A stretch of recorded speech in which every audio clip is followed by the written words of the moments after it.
Welcome back to Half the Battle. I'm your host, as always, Daniel Levy, and joining me now is the man with the most submissions in UFC middleweight history. I'm talking about UFC middleweight Gerald Meerschaert. Gerald, welcome back to Half the Battle. Hey, thanks for having me back, Dan. Good to see you. Man, the pleasure's all mine. Good to see you too. So, how much pride do you get hearing that you have the most subs in UFC middleweight history? It's pretty awesome. When I sit there and think about it, 'cause there's a lot of really, really good jiu-jitsu guys and ground guys in general that have fought in the UFC previously and that are in the UFC now. But I'm definitely not going to rest my hat on that because none of it really means anything if you don't have the belt. So that's still the number one goal.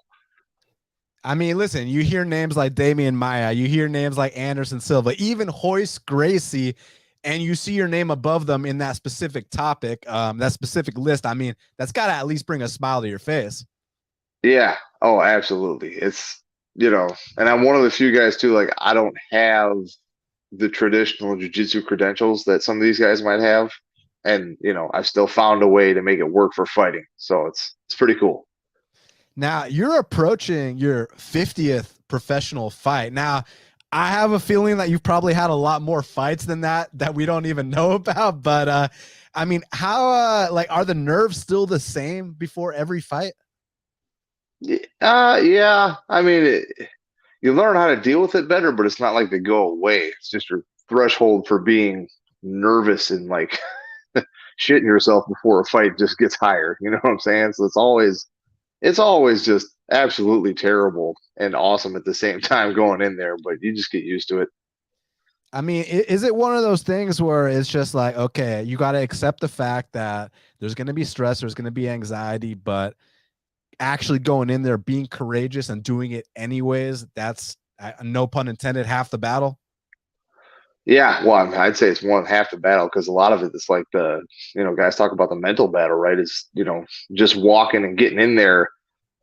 Honestly, is usually the most stressful part because once you make contact and you start, then it's like, all right, now I'm fighting again. I've done this before, but the whole build up to it. So I think if you were just to get into a fight with somebody randomly, you wouldn't have time to get anxious before that. But because I know exactly when it's going to happen and what's going to happen, just the anticipation is what makes it, so much more heightened. And to take it a step further, you're fighting world-class trained fighters. It's not like some bum at 7-Eleven trying to pick a fight with GM3, where I doubt you have any anxiety. I mean, unless they have a weapon, don't get me wrong, but just in general terms, someone picks a fight with you at the gas station, I doubt you're too worried. Usually I don't know. People seem to think I'm pretty friendly, so it never's happened like that. So I'll let you know if it ever does.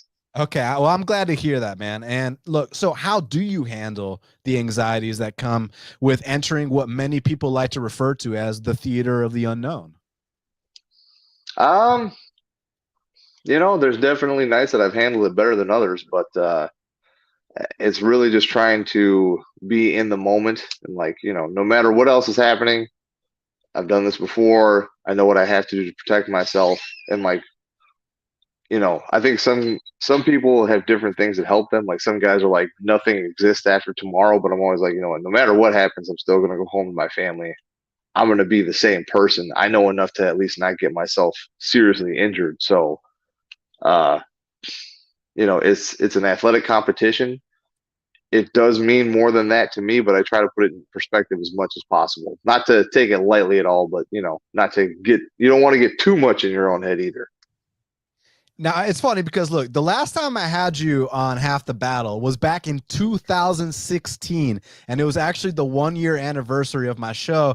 And you were about to fight this young stud named Sidney Wheeler on the regional scene. Could you have imagined how your career was going to play out from that point, looking back at it now? I had a feeling I was getting pretty close to getting into the UFC, but uh, yeah, I wouldn't have guessed the trajectory of my career. It's just I've always very tried to be very level-headed and take it one day and one fight at a time. But I feel like there's things I could have done better, but there's a lot of things I could have done worse. And it is what it is. I can't complain. I got I got a record out of it so far. You know what I mean? I've provided for my family, so far it's been great. Yeah, you got 15 UFC fights under your belt. That's something that a lot of people can't say either. And listen, in addition to that, you came into the UFC with 33 professional fights under your belt. Now, again, like we said, I assume there's been a lot more than that, but tracked 33 professional fights under your belt that we know of, Gerald. How invaluable was it getting that kind of experience before fighting in the big show?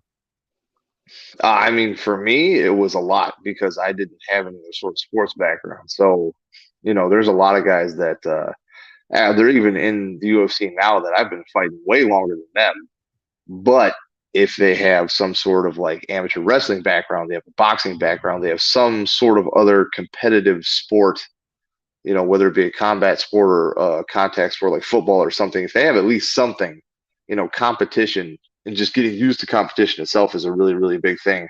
But I didn't have any of that. You know what I mean? I lived on a horse farm and I was in jazz band. It's like not two things that necessarily scream cage fighter. So I had to make up for lost time, and I had to do that with a lot of mat time and b as much competition as my body could handle. No, I mean, the reason I ask it is because you see a lot of guys, they come in and they wash out of the UFC during their first contract. And you're a mainstay with 15 fights inside the octagon. Like, Gerald, that kind of stuff doesn't happen by accident.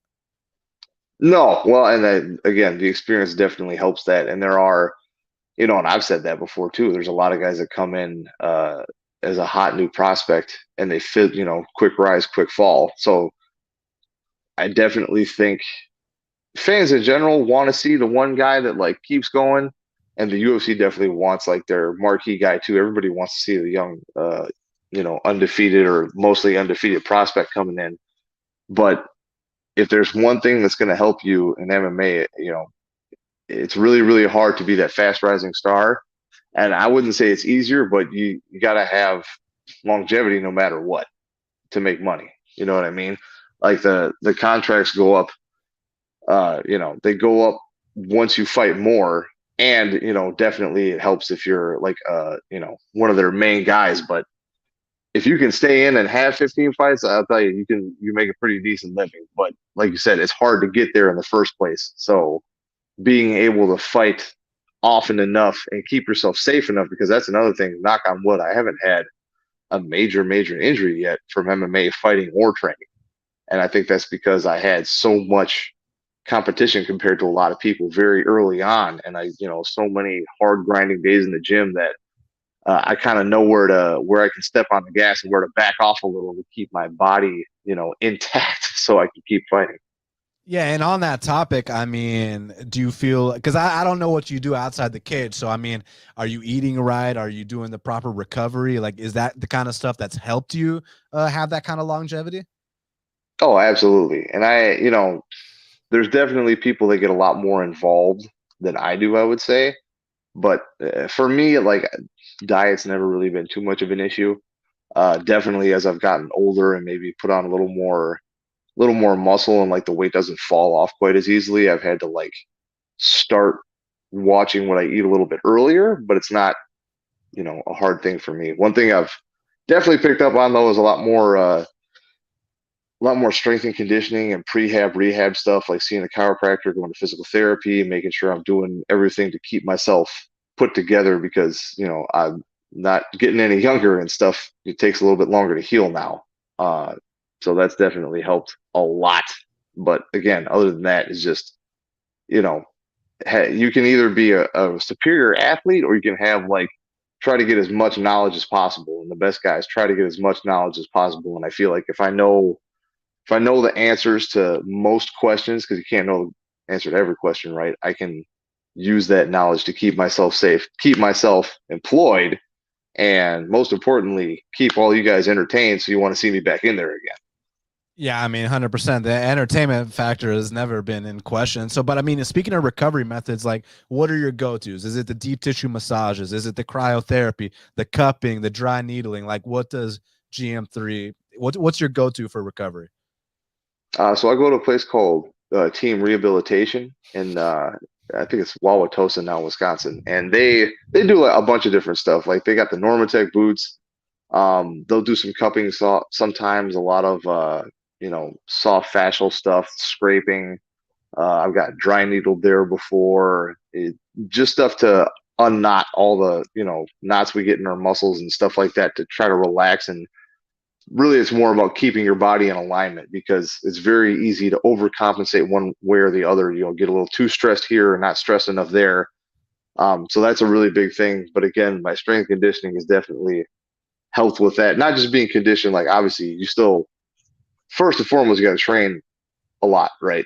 And now I've had to like kind of pick and choose. I can't train hard every single day like when I was, early 20s or something like that, but I still train consistently. It's like, you got to have to keep your body used to being slammed into people and the mat all the time. But especially, just like lifting weights, not to try to be huge and jacked, but just to like keep different muscles activated and keep my posture right and keep my body and like, from getting too out of proportion one way or the other. Because, I do a lot of pulling, right? I'm a grappler. It's time under tension, lots of pulls. Not so much pushing. So that's like one thing where I can, if I can make sure I go bench at least once a week, I can kind of even out my back and my chest. So stuff like that. Now, look, it's clear you've always been a scrappy dude. Did you get into a lot of fights growing up? Were there some playground scraps for GM3?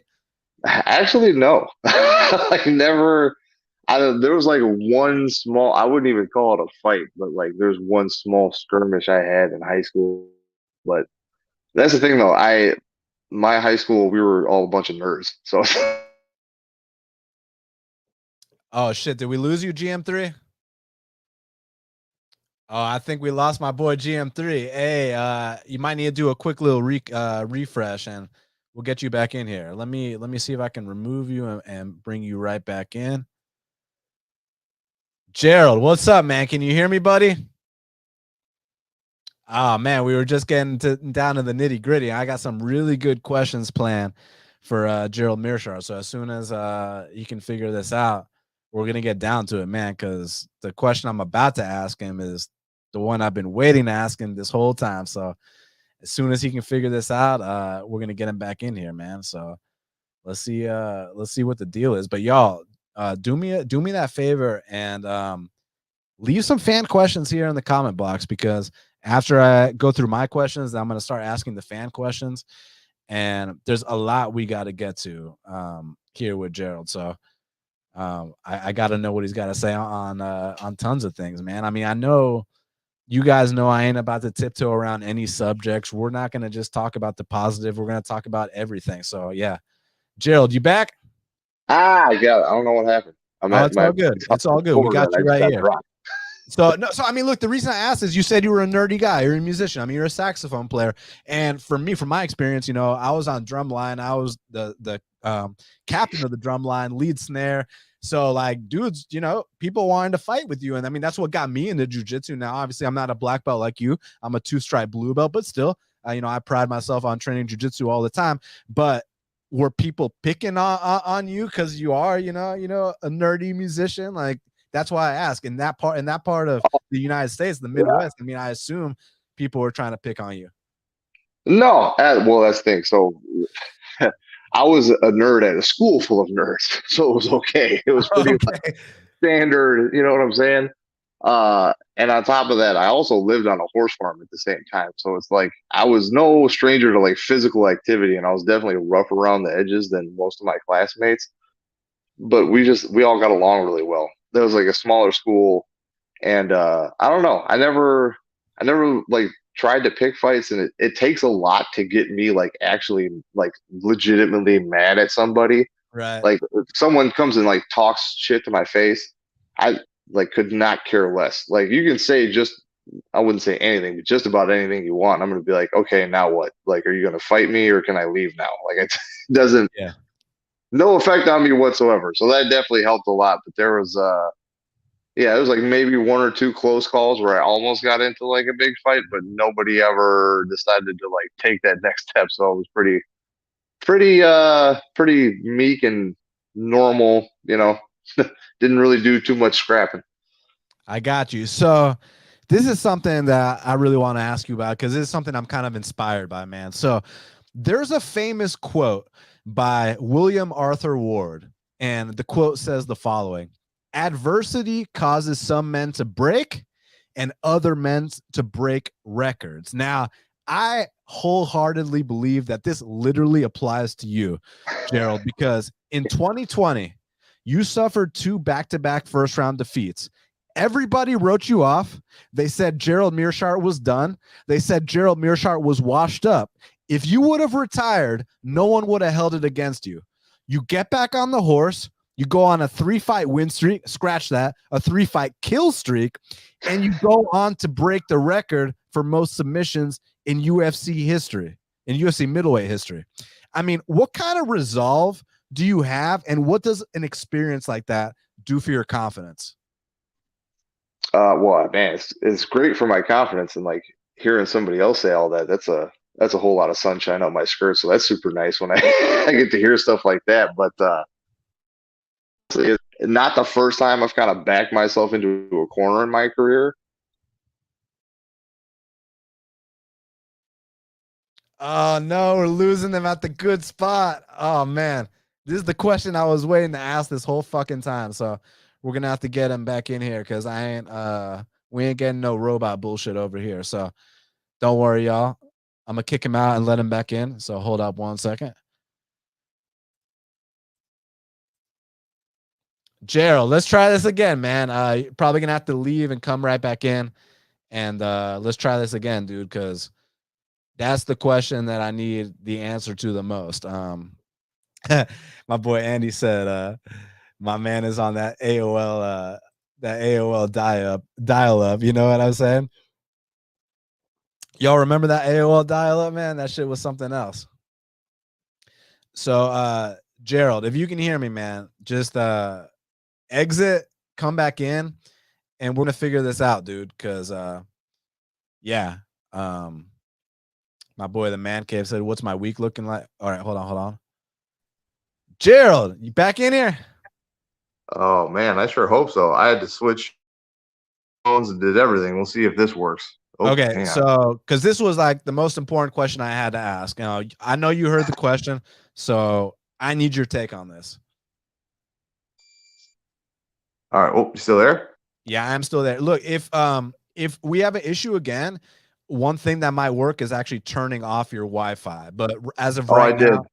Okay, cool. As of right now, I can see and hear you great. So, but anyways, what kind of resolve do you have, and what does an experience like that do for your confidence? And also, that great quote truly applies to your situation there. Yeah. So like I said, I've been in that spot a few times, and back-to-back losses is never good. There's a lot of times before I got in the UFC where it was kind of, woulda, coulda, shoulda, where I was right there. For whatever reason, I didn't perform. Either I didn't perform or I just wasn't ready at the time. But a lot of it was, especially in 2020, I felt like I was focusing too much on who I was fighting and not enough on myself. And if you really want to do something, like, you got more in the tank. And like you said, if I would have retired, nobody would have held it against me. But I'm telling you, I knew I had more in the tank. So I just said, I'm going to focus on me, do what I can do best, and then, go from there. So, as a father, is this mental fortitude something you want to instill in your kids at an early age about not giving up and seeing things through? Oh yeah, absolutely. I mean, if there's one one thing that that'll definitely help you throughout your life is just the discipline to keep going. You could call it discipline, you could call it a capacity or tolerance for suffering, but all those things, it takes small steps, and you're gonna hit a lot of hurdles in life. And my losses have been very public. You know what I mean? Because all of my career has been as a professional, and that's permanent no matter what. Some of the other guys don't have that because maybe in their career they fought a lot somewhere else, and like they don't keep track of that, or people aren't focused on that. But everybody takes their losses. Mine just happened to be out in the open. And if you can learn to take losses and keep pushing, that's probably one of the most valuable lessons you can learn in life. And it's kind of, it applies to a lot of stuff, right? It's kind of like, you go somewhere and people are like, kind of talking trash to you, they're messing with you, most of the time they're not like making fun of you like that because they want to hurt your feelings. They want to see how you react to adversity. So they know whether or not they really want to like kind of talk to you and mess with you, right? So I think a lot of people, sometimes they'll go somewhere like, oh, they were like making fun of me or this and that. It's like, well, if they really were just being dicks, then don't talk to them, obviously. But a lot of people are just testing you. They just want to see what type of person you are. And if you just let it roll off the back of your shoulder, you go with it, that usually goes a really long way. Yeah. And on that topic, from someone that was counted out, written off, all of a sudden you're on the cusp of the top 15 in the middleweight division. I mean, what does that mean to you? It's great. It's getting, I'm not like super concerned about getting a number next to my name, other than the fact that then it's a tangible thing, that there's a clear, well, I shouldn't say clear, but there's like, a possibility of a road to the belt. Like that's what everybody wants, right? So, that's step one, get a ranking next to your name. Step two would be get top 10. Step three is top 5.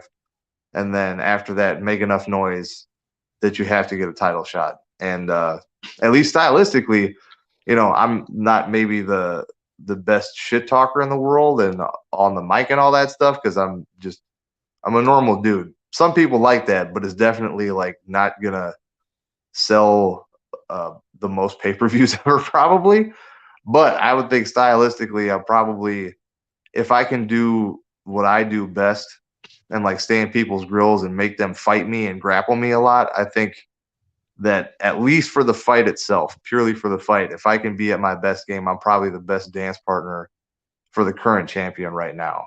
Now, that being said, way far away from that, nowhere even close to having the opportunity yet. But if I can get there and Adesanya's still the champion, I think I could give, well, obviously I think I can win, but I think at the very least I'll give a very, very exciting fight and actually make him fight, unlike the last, few performances where he's been able just to kind of pick guys apart and not have to, come out of cruise control. Right. And actually, there was something I wanted to ask you about Adesanya. But before I do that, I want to touch on something you just said.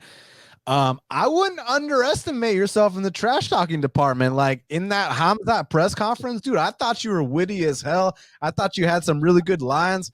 Like, so I wouldn't sleep on your trash talking ability either, man. Like, I know that's not what you're about. I know you like to show your work in the cage, but I wouldn't sleep on your wittiness either, man, for real.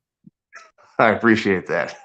Yeah. So now I'm glad you brought up Adesanya, because my question relating to that was this. So look, compared to most human beings on planet Earth, Gerald, you're an exceptional athlete, but in the UFC, it's a little bit different. And what I mean by that is this, with all due respect, like if you and Adesanya, or even you and Robert Whittaker, let's say who's got the higher vertical jump or who's got the fastest 40-meter sprint or whatever the case, yeah, those guys are going to beat you there. But y'all put on the gi and it might be a completely different story. So how did you discover jiu-jitsu and how much has jiu-jitsu changed your life? I mean, honestly, I didn't put on an actual gi for the first probably like 8 years of training. Like when I started fighting, I did everything at once. It just happened to be that the grappling I was being taught was at a very high level, and I was learning jiu-jitsu through a wrestling lens, because the guys that they were really good at jiu-jitsu, like way better at jiu-jitsu than they ever got credit for. It was Nick and Hank Aguilar, and I also trained under Dave Strasser, who's a pretty good fighter back in the day. But like I said, Nick and Hank, they were both wrestlers, learned jiu-jitsu, were really, really good at it, understood how to teach very well. So that was just happened to be the thing that I got better at, because there's a lot of good grapplers in America, even places you don't ever hear of. The striking is just not quite as good because we don't have as much avenues for competition, right? Like there's plenty of jiu-jitsu tournaments already. There's wrestling before, there's places where you could test yourself as a grappler, period. But even like our Golden Glove system and stuff is like, it's not bad, but it's not to the same level as like you can go anywhere and grapple. There's not like a rec center where you can have actual, like maybe you can do some boxing fights, but it's not like there's a kickboxing league or like a real fighting karate league or something like that, right? So it was everything at once. I just happened to get good at that first, and that really helped carry me through my career. So I put a lot of emphasis on that. And man, if I didn't have some of the teachers I had, or I probably wouldn't be nearly as good of a kickboxer as I am an MMA fighter. So I'm glad that MMA exists. I mean, look, we talk about your jiu-jitsu a lot, but what about that body kick, man? When did you realize you could kick like a mule? I feel like that's one of your most underrated tools. Yeah, I don't know. Pretty early on, I threw the left kick fairly well. Even when my technique wasn't good, I could just kick that left body kick, especially. I can just kick really hard. So that, for some reason, just kind of made sense to me. It's not, I usually throw like more of a straight, like straight on hard, like Thai style middle kick. You know what I mean? Like I watch a lot of Yotsenklai. That's kind of how I'm trying to kick. I don't care if you block it. I don't care if something's in the way. Whatever's there, could be your ribs, could be your arms. I'm breaking it. I'm cutting you in half immediately. And, obviously it worked well for me, and I got a finish out of it in one of my fights. But even some of my other fights, you can see when I throw that kick at people, they kind of run away. Or like even one of my fights, the guy hopped in the air because he was like afraid to get hit with it. So, head kick on the left side, not quite as good, but man, if I get a solid body kick in, that's going to be a rough night for anybody. Hey, for all the fans watching right now, leave your comments in the comment box for Gerald. We're about to get to those in a sec. I got a couple more questions for you though, man, because look, your upcoming fight, you're taking on Krzysztof Jotko, and I mean, we know exactly what this dude brings to the table. He is a very disciplined European point fighter. I mean, I think that's the best way to describe him. Is it a thing where, like, I want to ask you about what you view his threat level, because obviously we don't want to underestimate him. Like, I remember back in the day when he knocked out Tamden McCrory, I actually bet on him at like plus 200 odds in that fight. But for the most part, he likes to play it safe, but he's very good at winning these close decisions. And it's funny, whenever this guy wins a split decision, he'll always break dance. That's something that's been fun to watch about him over the years. But how do you kind of view this? Because it's such a drastic, like, clash of styles, man. Like, you guys fight nothing alike. Have you ever fought a guy that like kind of plays it safe like him and just does just enough to win, but he's very good at his style? I don't think so. I fought some guys that move kind of similar to him. I would say Muradov was similar in the sense that there was a lot of in and out movement, but to your point, he was more like, I'm going to come in and charge in with heavy hands to try to knock you out. Whereas Jotko, like you said, pretty much what he's trying to do is score points and draw you into overextending yourself so he has the possibility of getting a knockout. But, one of the things he does do very well, other than his activity, is he's almost always in the correct position. And part of that's his movement, right? So if, you can't ever catch up to him, or, he doesn't ever just stand there and swing. He's in, he's out, he's off to the side, he's moving around all the time. So I think that's helped him have like a long career in the UFC, right? And win a lot of these decisions because he just stays very, very active. So for me, for better or worse, that kind of plays into what I do, kind of plays into what he does, right? Because no matter what, I want to go forward and fight you. Like, I got to fight you in a phone booth. I have to be in your face. I do some of my best work when we're, in the heat of battle, so to speak, in the fire, and I'm like, 6 inches away from you, and you're swinging and I'm swinging, and I can read situations pretty well there. But he also wants someone to come in at him, so can I get stuck to him safely and keep that gap closed, or can he keep leading me on to get me to overextend myself? So it's like we both pretty much know exactly what the other guy's going to do. It's just who can stay more disciplined and just be more stubborn about what they want to do. And in addition to that, I mean, we talked about the movement, the distance. He knows what he needs to do when he needs to do it, but he's also really good at, scoring that last minute takedown just to kind of seal it on the judges' cards. How do you feel about that? Because you have been taken down a lot, but you're also very active when you do get taken down. How do you kind of feel like you guys match up in the grappling department? So first, I think part of that's because not only does he have good movement, he has really good takedown defense. He does like the straight up sprawl really well, and he's good about getting himself against the cage. And I think, generally speaking, most of the film I've seen on him, guys want to take him down to slow him down, and then he kind of stops them the whole time and is moving backwards a lot and side to side, and they kind of forget that he also has the option to wrestle. So when they start really slowing down and not moving, they're like, I just want to stand here and trade so I can land something. He takes that advantage and he gets that quick takedown to like quote unquote win the round if it's like kind of even. So that's definitely something I've taken into consideration. It's like I'm not really too worried if I get taken down. Like I said, I'm pretty active on the ground, but I definitely don't want to get taken down with like 30 seconds left, right? Like, unless I'm going down and I got a choke already locked in, or I'm like fishing for something that I feel is there. That's definitely one key thing, is like, maybe I won't stop him from shooting, but I better be ready to like wrestle back and make sure that I'm on top, or pull him up into a clinch and keep him glued to me so I can land some strikes or something. Now, the last time this man was submitted was in 2014 in his second ever UFC fight. So honestly, I mean, he's a completely different fighter since then. But do you feel like you can be the second man to ever submit Krzysztof Jotko?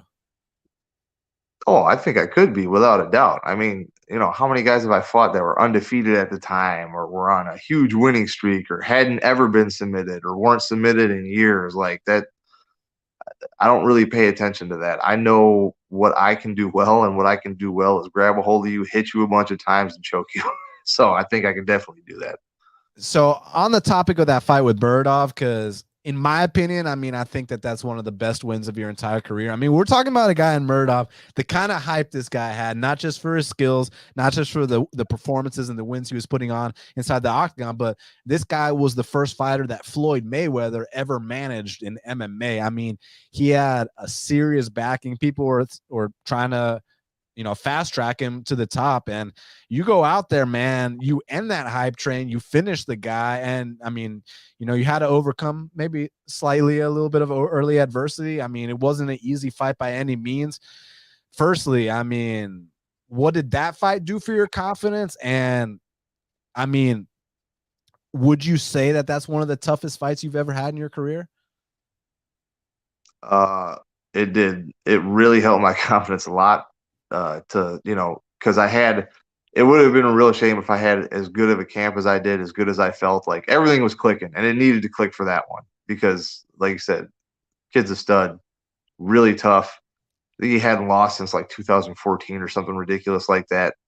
Been knocking everybody out, just piecing everybody up. So it needed to be that if I was going to win, for sure.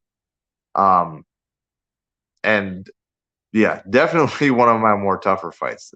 I don't know if I could say it's the toughest one, because I've lost my fair share of fights, but absolutely made me work for it. And that was that was one of those things where I really reinforced, like, I have to just focus on, like, obviously you want to do a little film study, right? I kind of had an idea what he was going to do, but I really took the time to focus on myself.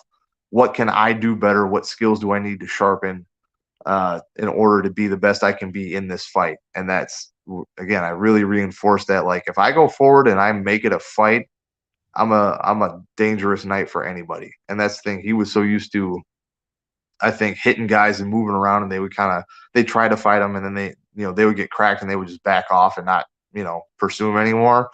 Whereas, like, there was definitely a point where I got cracked with a good one. There's a couple that looked bad in there that weren't, but I definitely got hit with a hard shot in that first round.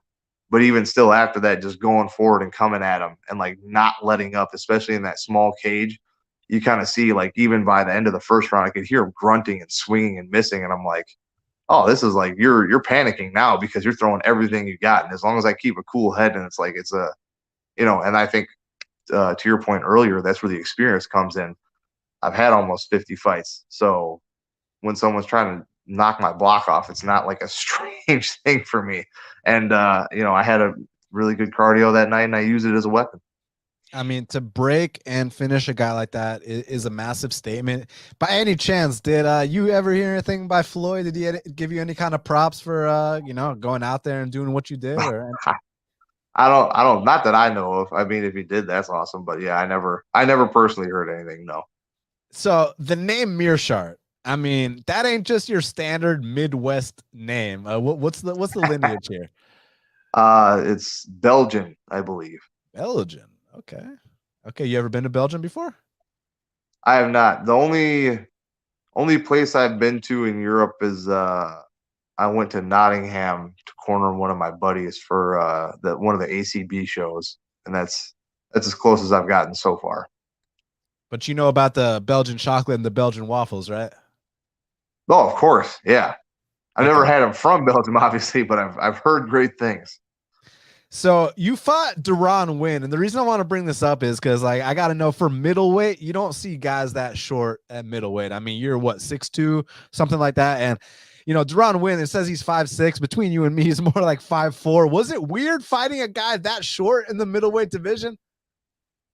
Yeah, it was very different, and like he was, man, he was another really tough fight, man. Like he gave me a good run for my money, but it was just such a weird way to gauge like distance and like because obviously he had to modify some stuff, right? Like as far as how his stand up worked, and like I had to think about the wrestling and stuff like that because obviously, well, he got an easy takedown right away. I kind of, I really should have defended a little bit better, but when I felt he got to the right spot, I was like, all right, you're gonna take me down. We'll do jujitsu now. But he was smart and he was like, nah, get up. And even then, I was kind of not worried, but I was prepared for him to really try to wrestle ride because if you're so short and compact like that, it's going to be kind of hard to get a submission on anything because he moves his arm 3 inches one way or the other and he's completely out of there. But it was the trajectory of the punches, the pacing, just like where I had to hit, and having to hit someone like that much shorter than you and like not have your head stay up and like stay in your shell was a little bit different because everything's like coming from an overhand, right? And I don't want to squat down too much, but I can't like stand like this and let him knock me the F out. So it was, it was kind of strange. Yeah, and I also want to bring up your fight with Oscar Pihota because, I mean, this guy was a Robert Drysdale black belt, and to this day, and not to disrespect a UFC fighter, I mean, these guys, I'm not the guy stepping in the cage, but I just want to say, to this day, that's still one of the like most brutal ass whoopings I've ever seen in all my years watching this sport. And I still remember it. Like when you were in there and you were just teeing off on this guy, was there ever a point where it was like ref, like seriously, like, can we just like stop this already? Or are you just I know you're doing your job, man. I know you got to do what you got to do until the ref steps in, but like in your mind, are you ever like, yo, what the fuck, man? Like stop this shit. It was getting close, and that's one of my more underappreciated fights. I think because that was like the very first fight of the night on it was International Fight Week, and that was like the tough finale card, I believe.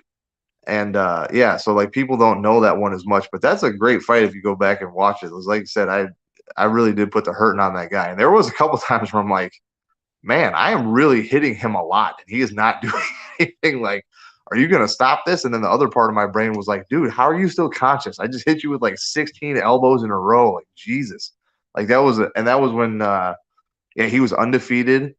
He had just come off a knockout in the UFC, I believe. So he was, he was the next thing that they were trying to build up to. And, I was on the feet with him. We went on the ground a little bit. And then I really kicked up the gas in the second round after a lackluster first. And man, I just took it to him. And it's funny in that fight, you can see when I really start to turn it up, I hear one of my coaches, I thought he said short time after I had like heard him.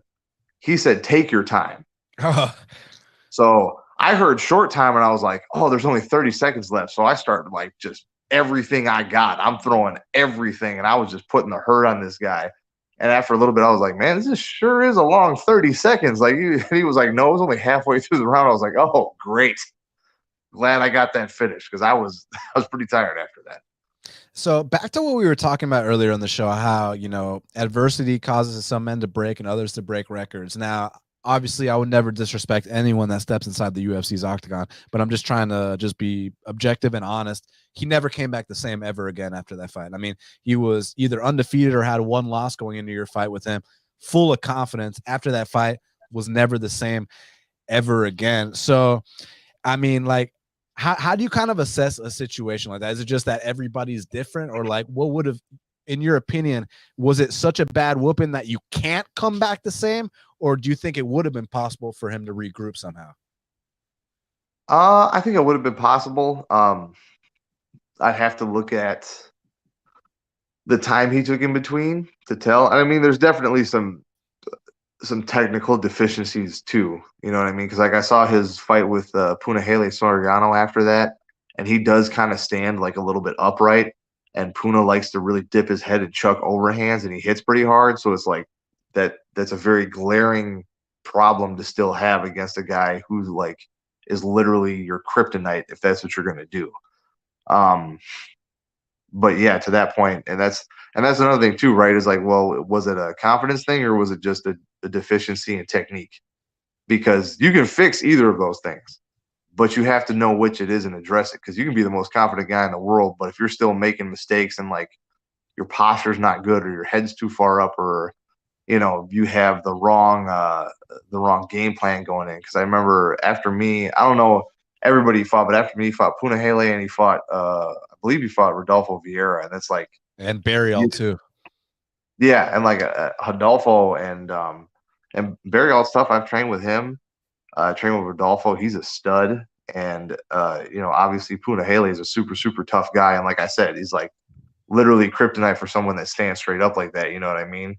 So that's definitely part of it. But you can. I truly believe you can overcome anything if you really put your mind to it. But again, some of that is also technique. Like there's some guys that I feel like do get they get the confidence beaten out of them and they never quite get it back. But in that specific case, I don't know if it's just that or if it's both. But I would say, and another thing too, a lot of people don't talk about like how much time you take off before you came back. Because you just come back to training after getting beat up really bad or getting knocked out, you might not have everything cleared up. You know what I mean? You got to give your brain time to heal after stuff like that. Like I got knocked by Heinisch, right? And then I think I came back not that long after, and I was like, I had COVID in between that and came back and fought Hazmat. And it wasn't, my case of COVID was not bad at all, but just the fact that I was like trying to train at home and still not taking any breaks and letting my brain heal after getting, because my thinking was like, oh, I didn't get put completely to sleep, I'm probably fine. It's not how that works. And I kind of found that out the hard way. And I'm not saying that I would have won that night anyway, but I think it would have taken a lot more than one punch to put my lights out had I taken the appropriate time to recover. Because that's after that fight, I said, hey, I need some time off. I need to recover. I need to make sure my brain's good. Like that's not me. Something, either I need some rest or something's up. And the UFC, to their credit, they gave me time to say, all right, go get some scans done, make sure everything's good. I had like 8 or 9 months till my next fight, and that was the start of my 2021 run. Yeah, because I mean, like we talked about earlier, a lot of guys, they could have came back, never been the same. They could have retired. I mean, because a result like that is going to make or break a lot of people, and you go on to break records. So it's pretty fucking badass what you've been able to do. So for this fight coming up against Jotko, I've noticed you're doing some training in Florida at Fusion XL with the genius Julian Williams. If people don't know about Julian Williams, this is a guy who he's not just a great black belt in jiu-jitsu, but he was also a fantastic MMA fighter. The only reason he didn't get signed to the UFC was because he was like 36 or 37, and I guess they thought he was too old or something. But like, dude is a fucking G, Julian Williams. So are you just doing like a couple weeks there? Are you doing the whole camp there? Like, what's the deal? For right now, I'm just here for a week about. So my longtime buddy and training partner, JP St. Louis, lives down here. And this is like his new home base because he's got had a lot of family in Florida. But I needed some bigger bodies and guys that give kind of more of the look of my opponent. And so I figured why not come down? I've been here before.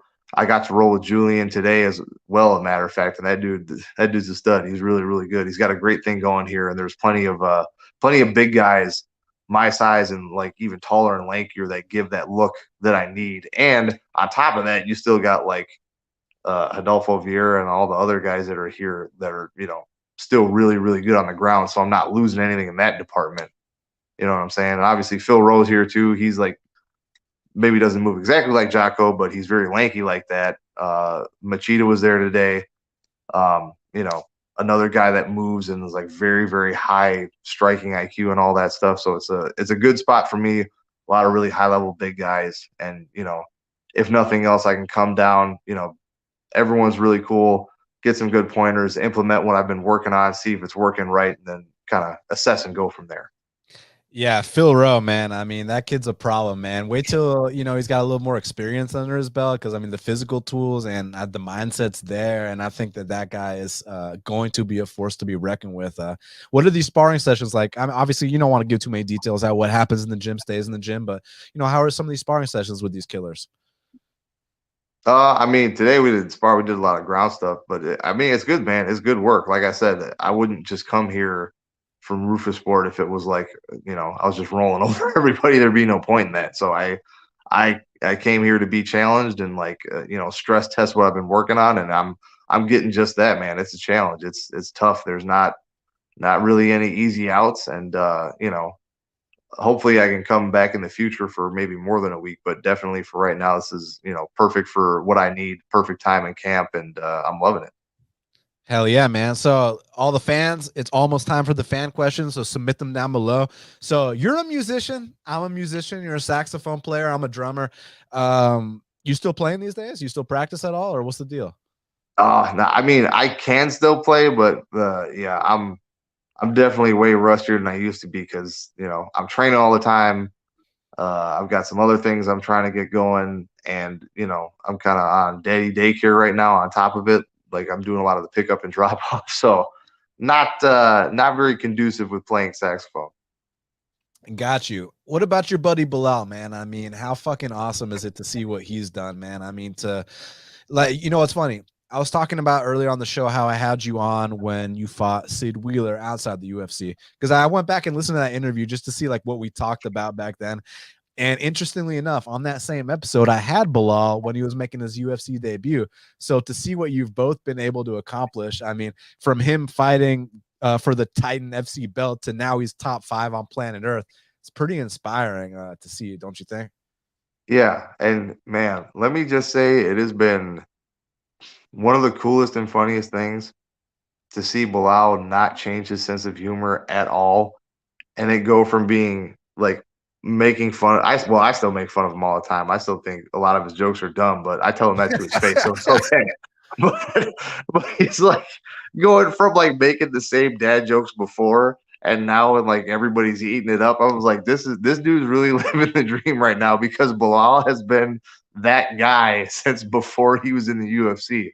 He still wears gym shorts underneath all his clothes. He still trains in basketball shorts. Don't let him ever tell you any different. He's got a clothing sponsor, and they literally like shipped him these like spats that have gym shorts over them so he can feel comfortable, is what I'm guessing. But like he's always been himself, and it's just great. I'm so happy for him. Got to be like top 5, one of the nicest people you ever meet on this earth. It couldn't happen to a better person. I'm so happy for him. I can vouch for those sentiments. He is an unbelievable person. So the Man Cave said you should walk out playing your instrument, man. Yeah, not the first time that's been suggested. I don't. If I can convince the UFC to mic me up and we can figure out a walkout song, like maybe for a big pay-per-view, I'll do it. What was that one song you played? You know what Careless Whisper. Yeah. Yeah. Do something like that. So another guy I wanted to talk to you about, I'm actually wearing his shirt, Emmanuel Sanchez, one of my all-time favorite fighters. Actually one of the first fighters I ever sponsored too, because reason being, well, obviously the exciting fights. When you put on the fights that he puts on, that's like the kind of fighter I want to get behind. But he didn't have the following, the backing that I felt like he deserved, considering the kind of fights he put on. So I really wanted to get behind someone like that. But at this point, he's had a very long career, and right now he's stumbling on some hard times. And I know you're a guy who's had a long career. You've had your ups and downs. What kind of advice would you give to a guy like that? I mean, because I know that after that second title fight, it can be hard to regain your motivation, you know, because that's every fighter's dream to be a world champion. So when that doesn't go your way, I can see how it'd be hard to get back up for those next ones. Because listen, people might disagree with me, but I truly believe deep in my heart Emmanuel Sanchez beats those last two guys he lost to. And Emmanuel's a guy that's known for, he might get out wrestled early, but you start to gas out on a guy like Manny Sanchez, and he is going to absolutely turn up on you. And it seemed like he was the one getting out hustled his last few fights. And I'm just wondering, you think that maybe, he just needs a change of scenery? Like, what do you think we got to do to get Manny back on track? Because I truly still think there's so much more for him to give, and I want to see him still go to the top. Oh, well, I tell him. I mean, I see him all the time, so I tell him what I think he should do. But I believe, and I hope I'm not speaking out of turn. I'm pretty sure he plans on moving up a weight class because I think the cut might be getting to him a little bit. The last time we talked, or he would have to it's either the cut was getting to him or he was mismanaging the cut somewhat. But I believe he's moving up. I think that's the game plan right now. But he's been, he's taken a little, not time off, but maybe time off from more of the super hardcore training, which I don't think is a bad thing. Reevaluate what you're doing, fall back in love with the sport again, do it for fun. Make sure you're associating your work that remembering that, hey, this is fun. This is a privilege that we get to do this and make money. You know what I mean? And other than that, just being a little more stubborn on defense in certain spots and just, again, addressing the wrestling. Because like you said, what do you see when people beat him? They take him down and they hold on to him. It's kind of like the same thing people tried to do to Anthony Pettis back in the day. And especially coming from the gym we come from, you don't always feel like you're losing necessarily. It's like, oh, the guy's just holding me down. But I'm trying to fight. He's the one just stalling. Unfortunately, with our point system, for better or worse, if nothing else much happens or you're not threatening a bunch of submissions or something, if you get held down for, 4 minutes and 30 seconds, usually you lose that round. So just, kind of reinforcing that mentally and just understanding that, not to give up a takedown and be like, oh, well, he's not fighting me, but to fight that takedown hard and then make them pay for it and be like, if you ever touch my legs again and try to put me on my back, I'm going to knock your block off. And guess what? I'm going to do it anyway because that's what I'm paid to do. I think just those little few things. It's not like he doesn't know how to do this stuff.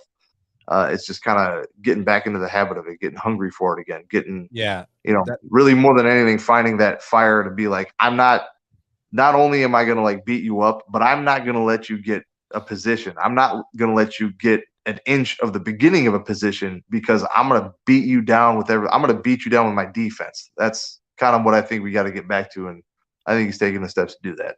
Yeah, and get back to is the right way to say it. Because, when he fought Daniel Strauss, when he fought Taiwan Claxton, when he fought all these guys, they'd take him down, but the dude just relentless. Whereas, this last fight against Kennedy, that's not the Manny that we all know and love. And not to make excuses, not to discredit Kennedy, I just know that Manny, I know he's got more than that, and I can't wait to see him bounce back because that is one of my all-time favorite fighters and just a fucking awesome dude. All right, so let's get down to these fan questions, man.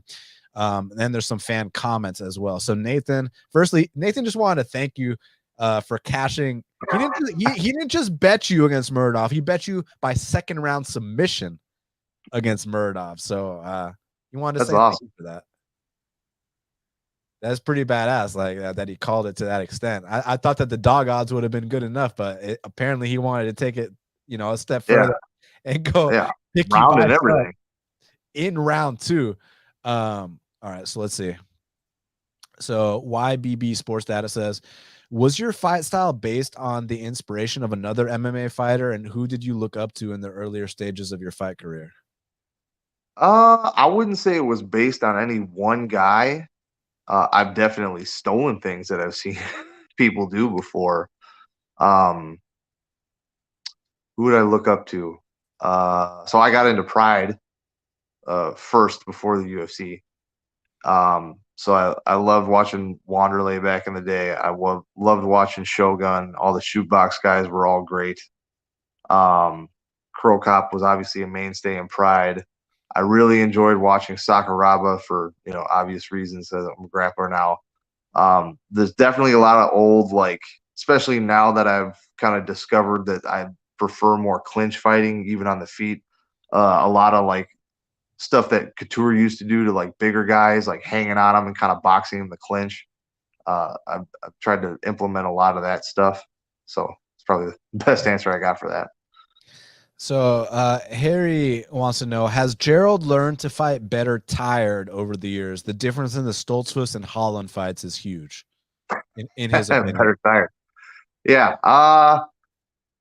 I mean, I think I've always been pretty good. Like our training sessions are so grueling that I'm like used to being tired fighting. I think the biggest difference was, well, I shouldn't even say that actually, but I think about the Holland fight was different because I was actually pretending to be Wonder Boy for a long time to help.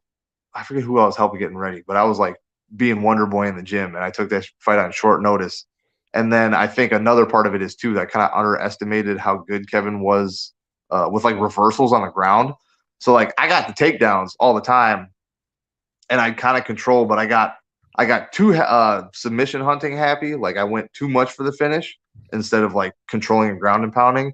And he also did a very good job reversing and getting on top, especially at the end of the round, which is what I think I did it for him a couple times. Is I would overextend myself, really hunting for a choke, and then in the last 30 to 10 seconds, I would give up top position and kind of just like take a breather because nothing was happening, and they would give it to him. But the Stoltzfus fight, yeah, obviously I was not I was not feeling it that fight. And I don't know if I say that I learned to fight better tired because other than the first part of the first round, I kind of stunk it up pretty bad and was like not purposely, but making a bunch of mistakes, knowing there were mistakes because I was just so freaking tired. But I think I definitely got better at like, I knew I had to get a finish in the third round, and I flipped the switch and I was like, all right, you're tired. Screw it. Doesn't matter. Just empty the tank, move fast, don't think, just do stuff. And I think like you were saying, the renewed confidence and just like making sure that I'm like, you're tired. Who gives a shit? Just go fast, and not go fast and jump for a submission that's not there. Be fast and get to a position that will lead you to either beat him up or get a submission. So, sometimes you can skip position before submission, but in instances like those, I think my fight IQ in that sense helped me a lot. We got a couple more fan questions, and then we're going to get you out of here. All the fans watching, smash that like button for me. Hit the subscribe button. I truly appreciate it. So do you do anything to address the mental game? I mean, do you talk to someone? Do you listen to tapes, read any books? I mean, are you into that kind of shit? Like how do you approach the mental game?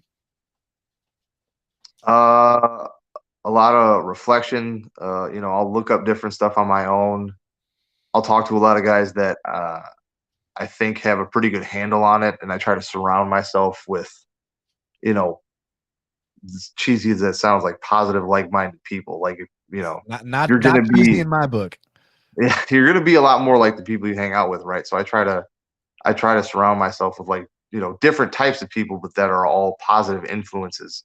Ben Askren is a guy that I talk to a lot about the mental stuff, and probably one of the better guys in the game to look at as far as like dealing with adversity and stuff like that. And then a lot of my other training partners and some of my coaches just not necessarily talking about that specifically, but like picking their brain about different stuff, just talking about how different things happen, and like I said, looking it up on my own.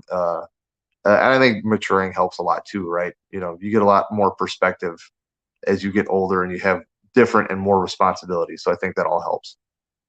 Ken just wanted to congratulate you on choking out your last 3 opponents. For sure. Harry wants to know, like, has there been a difference in how you make decisions in fights as of late? I think so.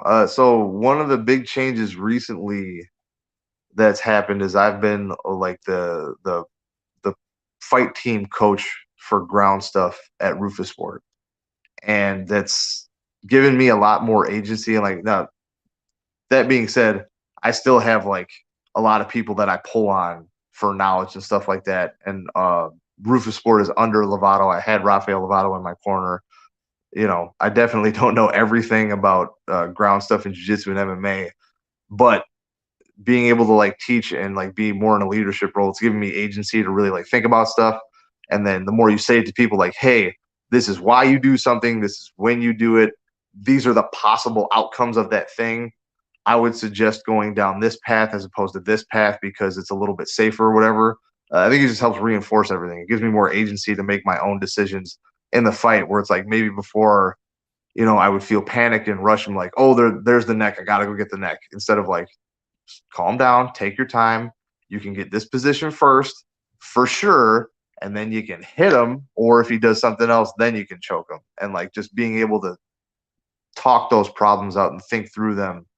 And then like I'm teaching it, so then I'm thinking about it, which means I'm going to do it in practice, which makes me more likely to do it in a fight instead of just like, oh, we're going to drill an arm bar. And then you get into a fight. It's like, oh, I got to do an arm bar. And you're just ignoring everything else as far as like how you get there, what the other person's doing, and what possible, like they could play a whole different game off that instead of like me thinking about fighting as a whole and what I should be doing. Position over submission, Pihota. You already know the deal, man. Intrust Game says Gerald looks like Gerard Butler. You ever heard that? It's not the first time I've heard that. I appreciate it. The Man Cave says your UFC bonuses. Do you receive it right after the fight or a few days after? What's the deal? Oh, so this is actually some cool insider information. So if you get the whatever, like a performance of the night bonus, like the 50,000, that you won't get until that's like 3 weeks to a month ish, because it's based off of whether or not you passed your drug test. Okay. So they don't send it to you until you clear all that, because if you don't pass it, you don't get anything. You get paid immediately though. They wire it to you like that Monday or whatever it is. But the performance bonus comes a little bit later, and then around the same time, like generally speaking, I'm pretty sure everybody gets like I don't think I've ever had a fight where I didn't get some kind of locker room bonus. But again, that's all. It's not because they're like trying to stiff you or anything, but they're just making sure that everybody passes their drug test before they hand out those bonuses. EB wants to know, how hurt were you versus Muradov? I've definitely been hurt worse, but I definitely got cracked with a good enough shot that I kind of saw double for a second. So it's like, it's never good to like eat a flush right hand from a guy who's really good at knocking people out.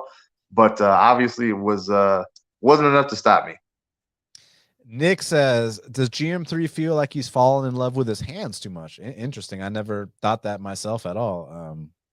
I don't think so. I mean, I've definitely made a point to like take everything to the ground and strangle people. So right. I think if anything, I could fall in love with my hands a little bit more, but I'll definitely think about that. Thank you, Nick Alexander.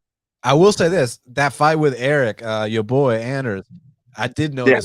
I did notice an improvement in the boxing in that fight. I don't know if you agree. Yeah, I don't know. A lot of people thought I won that. It definitely were a couple spots in there I could have made some different decisions to really like shore it up for me. But yeah, people act like I can't strike.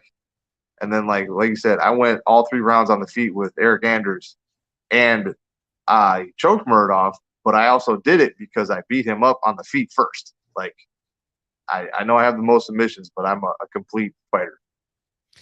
Andy says, which loss does GM3 want to run back, Hamzat or Holland, and what would you do different?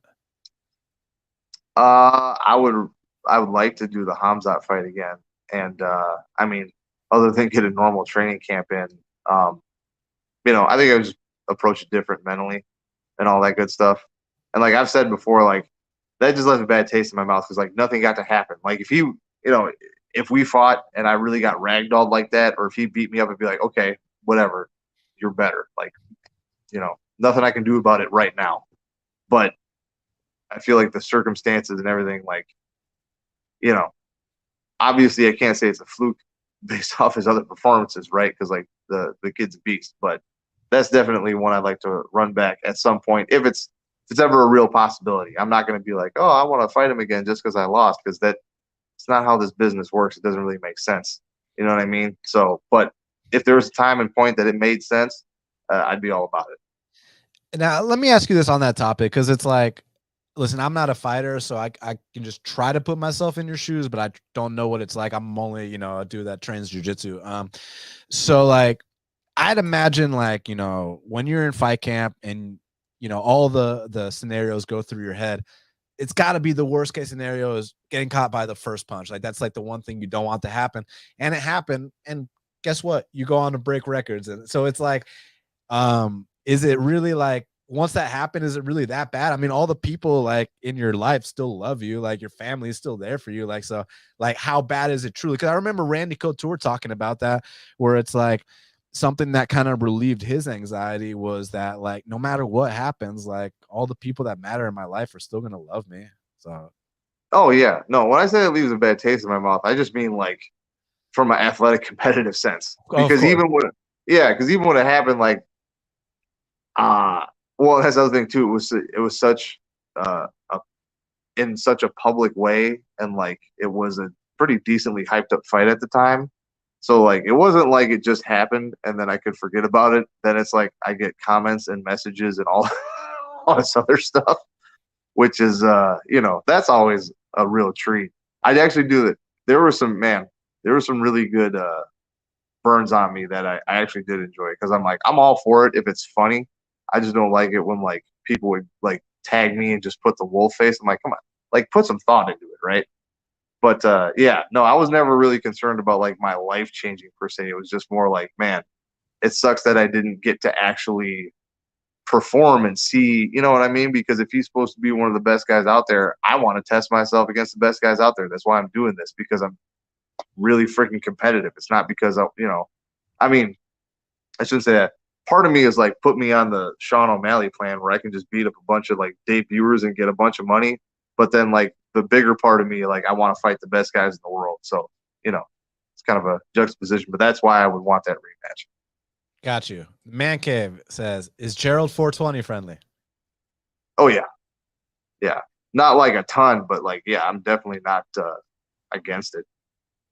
Now, Jimmy wants to know, is there any fight Gerald would consider his dream fight in terms of opponent? Like someone you've always wanted to fight? Maybe a Damian Maia, even though he's retired, just because of the styles? That would be pretty cool because there's like a lot of parts of my game that I for sure stole from Damian Maia. So that'd be really cool. But yeah, no, I mean, it's pretty much whoever has the belt. Like it's a lot less about for me, it's a lot less about the other guy and it's more about me and achieving what I want to achieve. But other than my cheesy motivational speech answer, I mean, fighting any of the guys that got a lot of the shine is always good. You know what I'm saying? Yeah. Jonathan says, what's your favorite UFC win? My favorite UFC win, probably the one knockout I got. Probably my favorite. That one or the Murdoch one are like my favorites. Yeah, man, the sound of that body kick is something I'll never forget. So yeah, we look forward to many more of those. Dude, I really appreciate you being gracious with your time. I'll give you 2 more questions. We'll get you out of here. I really appreciate you, man. MMA Locker Room says, I'm only here to ask GM3, did he know? Oh, this dude comments on all my shit because I'm from Atlanta and the Braves won the World Series. So he's always commenting, I'm just here to remind you that the Braves won the World Series. So I do appreciate that. But do you have a favorite baseball team? Is it the Milwaukee Brewers by chance?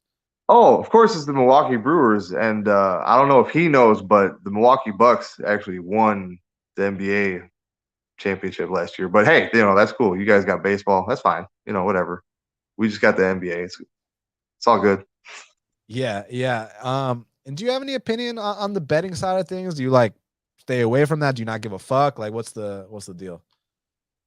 With like players betting or like me just betting in general? No, like when people tell you that they won money off you and stuff like that. Oh man, I honestly I don't care at all. And I've had messages both ways where they're like, "Hey man, you won me so much." I'm like, "Hey, that's great." And then some guy was like, well, there's been a few people, I don't know any of them, but they're like, "Oh man, I lost so much on you," and I'm like, "Bet I lost more, lost half my paycheck actually." So pretty sure you didn't lose as much as I did, buddy. Like if anybody's hurting, it's me. Yeah, and I wanted to say something on the topic of the people like trolling you about that Hamza thing. Because listen, you can go on a 10-fight win streak, you can go on a 15-fight win streak, and people are still gonna fucking bring that up. Like They still do. Bilal's top 5 in the world now. He still has to hear about like the one time he got stopped and all this shit. So it's like, no matter what happens, people are still going to do that. But like, I also know those same people, they run into you at a UFC event. They're going to ask you for that selfie. They're going to ask you for that autograph. They're going to act like your biggest fan. And it's always that motherfucker with the fake avatars. Never a picture of them that are talking shit. It's always, you know, the empty profile pic. So I know we're human beings. I know, like, you know, we try not to be too sensitive, but we're still humans, and, you know, stuff like that hurts. But does it at least give you solace knowing that, like, dude, like, no one that's doing better than you, unless, you know, it's another fighter that's, you know, and it's pre-fight talk, that's a different story, but no one that's truly doing better than you is going to talk shit to you in that sense at all? Honestly, man, well, a couple of things. One, I'm from like the sticks and stones era, so like if I don't like something I read on the internet, especially from someone I don't know, I just turn my phone off. Like, it's not, for me, it's not that big of a deal. Like I said, like I can read something somebody says, and like some of the stuff is funny, so I'm like, that's hilarious. Like, that's awesome. Even if it's about me. Well, especially if it's about me, I think it's hilarious. But yeah, so it's like I just don't care. Like I don't know. I couldn't tell you exactly why. I'm sure, like, you know, my personality and my upbringing have something to do with it, but like I really just genuinely do not care. And I also understand it's part of it. But on the same hand, to your point, like the guys, you know, they'd be the same people to walk up and ask for a selfie. I say kill them with kindness. Like, I'm not gonna attach those feelings to any actual person, because for a lot of people, how they interact on a social media platform or online in general is not really who they are. And they've gotten like stuck in this rut of like, this is make believe land, you know, even though some people kind of take it seriously. So, you know, I'd still be nice to him, be like, oh, you're you know, 420 Stink Monster 69. You told me I was like a huge piece of, you know, yeah, you told me I was a huge piece of shit and my I should kill myself. Like, oh, that's fine, man. We can take a selfie. Like, I literally do not care. And I think that will go much farther in like changing somebody's perspective than like getting upset about it. Hey, there's so many fucking questions, and guys, I truly appreciate y'all asking these questions. We'll get to them later. And Gerald, truly appreciate your time. Your last question from Eddie: what's your go-to drink at the bar? Go-to drink at the bar. I'd say a good Wisconsin style old fashioned, not what the rest of you weirdos in the country think an old fashioned is, but a for real 100% genuine Wisconsin old fashioned. Hey, pardon my ignorance, because, you know, I'm from the South, so you gotta educate me on what that is. So like everywhere else you go, old fashioned is like you know, it's like whiskey and bitters with like an orange peel. So an actual old fashioned, you know, you choose your whiskey or your brandy. I like to go whiskey, and then you have a sugar cube in there. You have your maraschino cherry, maybe a slice of lime or something, and then you add in maybe not even a touch of simple syrup if you want to, but usually then it's just a whiskey, and then you have a little bit of Fresca or some kind of like cheap 7-Up type beverage with that, and that makes a very beautiful old fashioned. Well, if you're ever in Atlanta and you're not in fight camp, drinks on me, Gerald. I truly appreciate you taking the time to speak with me right here, right now on Half the Battle. Hopefully we don't got to wait over half a decade to get you back on here, man. It's been an absolute pleasure. The fans can follow you at _real_GM3. Gerald, truly appreciate it. Any message for the fans before we get out of here? No. Be excellent to each other. Yes, I like this advice, Gerald. Best of luck in camp. Best of luck in the fight, the cut, everything. Truly appreciate the time, man. And take care, brother. Appreciate you, Dan. Thank you. Yes, sir. You got it, buddy. Take care, man. So, guys, that was Gerald GM3 Meerschaert. What a fucking awesome dude. Everybody do me a huge favor. Smash that like button. Hit that subscribe button. Make sure y'all follow Gerald. And I will be back on Thursday to break down the fights. UFC London's coming up. I got a very special guest, Ben the Bane Davis. He's fucking hilarious Twitter personality. I think we're going to put on a real entertaining show for y'all Thursday at 2 p.m. Eastern time. And again, guys, follow GM3. Hit that like button, hit that subscribe button. And guys, we'll be back next week. I got another exciting guest planned, and thank you all for being here, man. This was a lot of fun, so we truly appreciate it. And until the next time, let's cash these bets.